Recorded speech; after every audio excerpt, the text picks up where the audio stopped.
Greetings, beautiful people. Greetings. Welcome to episode 35 of Clear Thinking with Brother Dulani. Today I'm walking through a park in London, somewhere in England. But anyway, family, just walking, clearing my head, just taking a look at this wildlife. You know, they have bushes and trees and stuff like that in England as well. You know what I mean? They got it here as well. They're mostly in the parks where you got a little trail where you can just walk through and you can see the place and give you a view of upper. So you got these little trails you can walk through. You can actually see the park.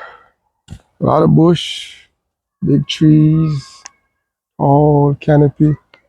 Yeah, so I'm just giving you a little rundown, clearing my thoughts, looking around the world and seeing what's going on.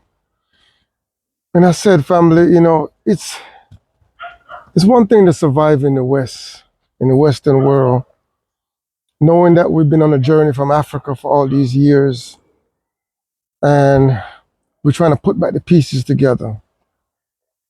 And it's a long and difficult journey.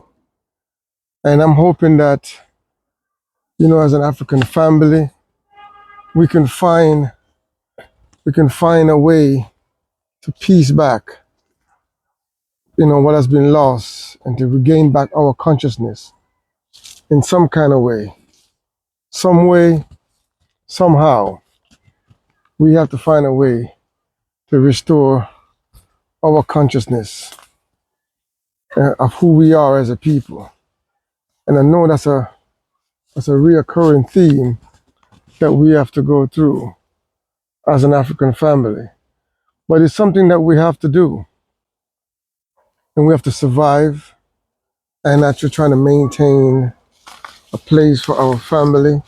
Just watching my step as I go through this place. How do we maintain our family? What do we do? How do we get the best out of the situation that we are faced with? The cards that we are dealt as an African, as a human being. What do we do? And I suggest that we have to take the best of all the opportunities available to us. We as a people, we have to take advantage of the opportunities that present themselves to us. You find yourself as an African being born in these worlds, the so-called first world, which we know is the last world. These so-called places that have been built up from the robbery and the blood, sweat, and tears of our ancestors. And now they have set up these massive mega countries, mega metropolitan cities and infrastructures that can last another 200-300 years because they have done it so well. They have been able to steal the resources from foreign lands and from our ancestors. They have stolen out the labors for hundreds of years. And they have taken that wealth and they have built their own. And when we find ourselves among these situations, we have to make the best of it. We have to do what is necessary to develop ourselves, to become the best that we can be, to teach our children to learn the best they can learn the highest technology, learn the literacy, become very competent, especially in technology. And we have to build our own scientific institution. That is something that we have to do as a people. We have to build these institutions. We have to build a scientific institution for our people. Because I tell you, the religion have really had a big impact on our people. We have been so caught up in religion, so caught up in spookism, that sometimes many of us have abandoned the scientific development, abandon scientific knowledge, abandon scientific literacy. And that's something we cannot afford to do. When we find ourselves in these places, we have to make the best of it. We have to be financially literate. We have to be scientifically literate. We have to teach our children to learn how the system works, learn how nature operates, so they won't be fooled and tricked by people, and they won't be held back and delayed by religions of all types. They slow us down, they hold us back. Right now, that's the biggest debate in our community, because we have lost our sense of where we have lost a great deal of our sense of identity. We have lost a great deal of our history. We have lost a great deal of our culture. And as a result, we don't know a great deal about who we truly are as a people. So we tend to go into these religions to seek identity, to seek culture. Some people are even trying to seek ethnicity in religion. And now it's gotten to even more ridiculous. Many are claiming to be bloodline descendants of fictitious characters in doctrines, in literature. They look at the Abrahamic tradition, they look at these ancient doctrines and documents, and they're claiming that they are descendants from these people. And that is a serious problem, a serious issue that we have to face as a people, that we're claiming because we want to abandon our own history, our own legacy, our own ancestors from West and Central and Southern Africa, and want to claim to be descendants from fictitious characters that we read about in Bible, in Quran, in Torah, and some of them saying the Septuagint and the Ethiopian Bible and all kind of texts that we read about characters that there's no evidence of their ever existed on this earth. And that is problematic. That we have our own ancestral heritage, that if we was to even accept those stories that we was taught in doctrines and the time that they existed, our ancestors also existed in parallel to those stories and those narratives and those other people from foreign lands. We had our own history developing while those people were also developing. And what we have done is we have tried to abandon our own ancestry, our own history, and claim the history and ancestry of other people, and in many cases, fictitious people that never really existed. That's how bad it has gotten. And every time I look at the debates that's taking place amongst our people, most of it come right down to this identity issue that we are faced with. And it seems like none of us want to be African. None of us, well, I would say very few of us want to be African. The bulk of us are trying to run away from being African. So we claim everything else. We want to be every other people under the sun, except who we are, except what is in our DNA, what is in our blood, our real history. We want to abandon that with the abundance of evidence, with all this genetic information, the cultural and linguistic information that we have about our ancestry in West, Central, and Southern Africa, all over Africa. We want to abandon that to claim other people. I mean, some of us are even claiming to be pretendians, which is Native American Indians, are Aboriginal, indigenous Americans, or Aboriginal, indigenous people in the Americas who have been in that part of the world for thousands of years before the Africans from Central, West, and Southern Africa arrive.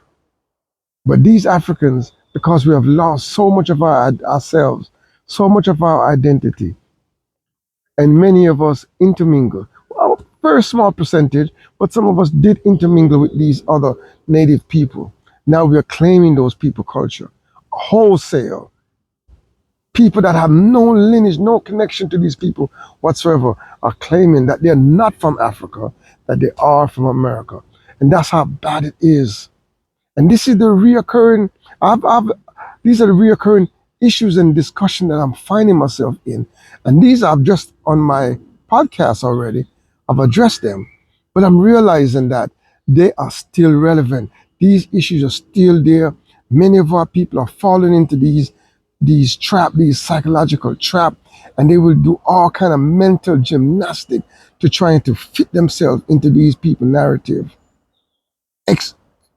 Appropriating other people culture and claiming it to be their own, as if they're not satisfied or proud of their own African culture. It is a sad state of affair. If they're not into religion, which mostly the Abrahamic religion and traditions, they're going into Native American Indian, and some of them, even in the UK, are claiming that all of the European royalty were Africans, were black people. From Queen Elizabeth on back to Victoria,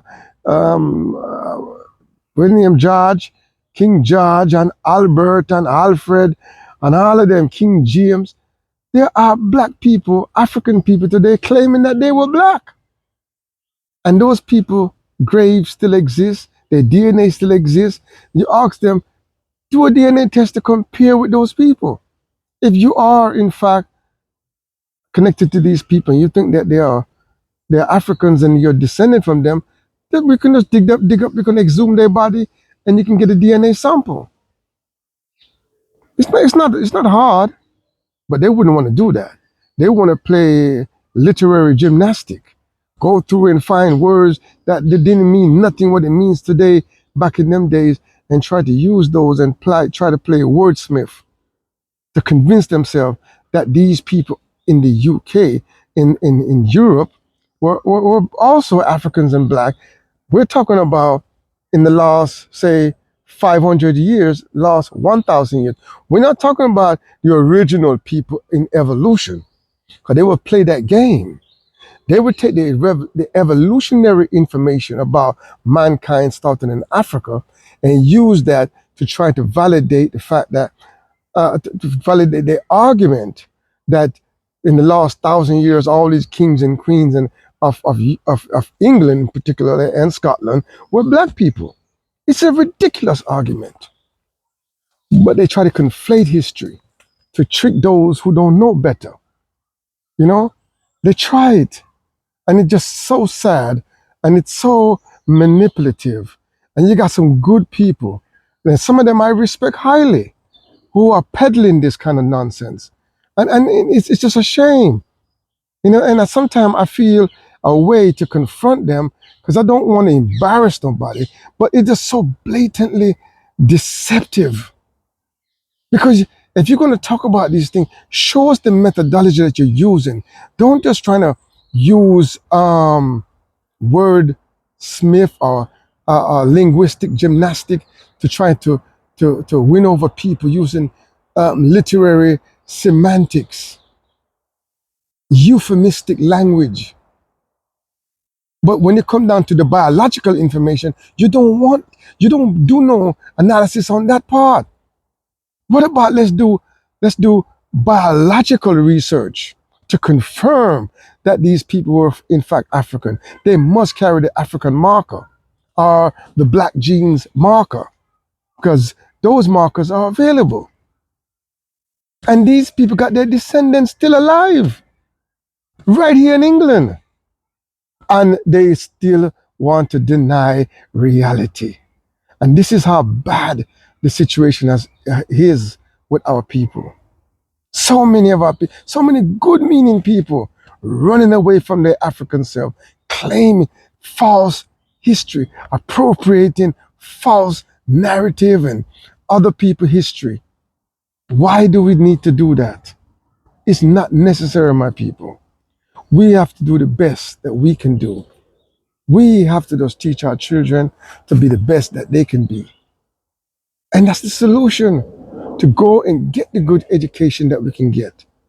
Master the science, master the technology, and use it to build up our own. Use it to build up our home in the Afrobean, which some people call the Caribbean. I love the terminology Afrobean because that is an African territory. The vast majority of those people in that territory are Africans, and we have to recognize that. Therefore, that I call for a vote, a plebiscite to rename that region the Afrobean Sea, and those people called the Afrobean people of that region. I call for that. Thank you very much, people. Please go out and vote. You know what I'm saying? Do a campaign for that. We need that because name changing is very important, because we have inherited a lot of these insulting names of enslavers that we need to change. We can't name our land, our people, our buildings, everything of significance from people who used to beat and whip our ancestors and brutalize our ancestors and unalive our ancestors. We cannot honor them by naming our towns and cities of these people. I've said this before, I'm just reiterating it again because we're on that subject about repairing ourselves, repairing our name, repairing our identity. But we have to do it based on accuracy, based on science, not based on deception, not based on false narrative, not based on bamboozling our people. We all want to heal. We all want betterment for our people, but we have to do it the right way.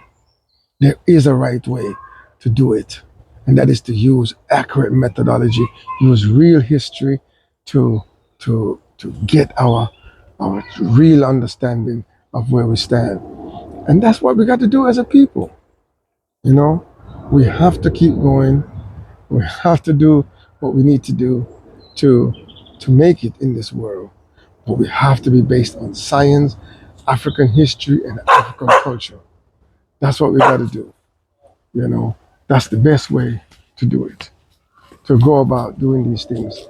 You know, we cannot use deception. You know, we cannot use falsehood to do it.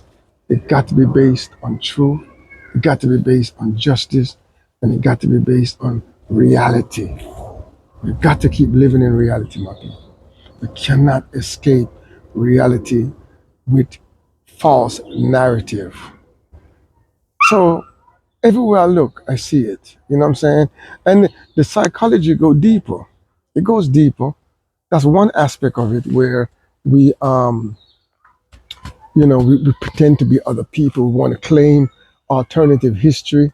We want to go against all the great scholars. Because what they're trying to say is that, Cheikh Anta Diop was wrong, Dr. Ben was wrong, Chancellor Williams was wrong, um, John Henry Clark was wrong. All those great scholars that came before us, these new people who have not done any type of methodological research are trying to convince us that all these great scholars were wrong. And now somehow they read in a book somewhere about these royal family in England, and they now are claiming them to be black people, claiming them to be Africans.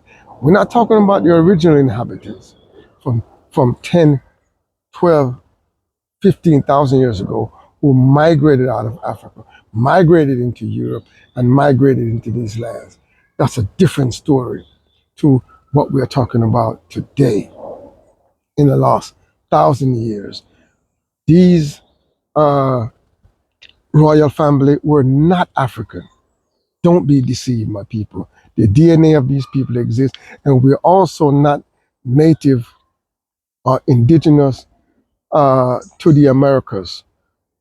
The Africans migrated into the America around 20,000 years ago, and they have mutated into those people that we call the native, the indigenous people in America, who no longer considered to be contemporary Africans. The only contemporary Africans was those who have remained in Africa and those who was forced to and kidnap in the last 500 years and exported around the world. Those people, and anyone who, though I would even include those who have left long time ago who did not mutate, who still retain the African markers, they will be considered to be Africans. But obviously, the native in America, they mutated. We see that. They have their own distinct genetic marker to describe who they are as a people. Let's not be deceived. Let's not deceive our own self. Let's be honest about who we are. And we definitely didn't descend from fictitious characters and doctrines. That's what these people, they just don't want to accept their African self. They don't want to accept that. But we have to tell the truth. We have to stand on the side of research, stand on the side of our ancestors who have paved the way for us to be here. We got to honor their legacy, honor their memory. And that's why I'm here, reflecting on these things and saying, remember your ancestors, people. Be the best you can be. You got to provide a good education for your children, a nice, decent home for them to live in, and a safe environment for them to grow in. That's what we have to do. We have to protect them. We have to make sure that they are fine, that they are correct, and then that they are growing in a very healthy way. That's what we have to do. That's our responsibility. And we can't neglect our responsibility to our children and to our people.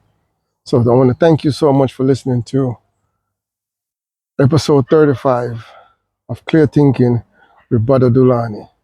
Be not deceived, my people. You are an African. Your history is in your blood. Who you are is in your blood. Do a DNA test to find out who you are. That would be a very good help along the journey of piecing together where you've been. But you also got linguistic markers.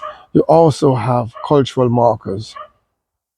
And you know who you are. When you get to Africa, you will know. So thank you, my people, and respect, beautiful African love to you. Until we talk again, I'll see you next time on Clear Thinking with Brother Dulani. Ashe, walk good.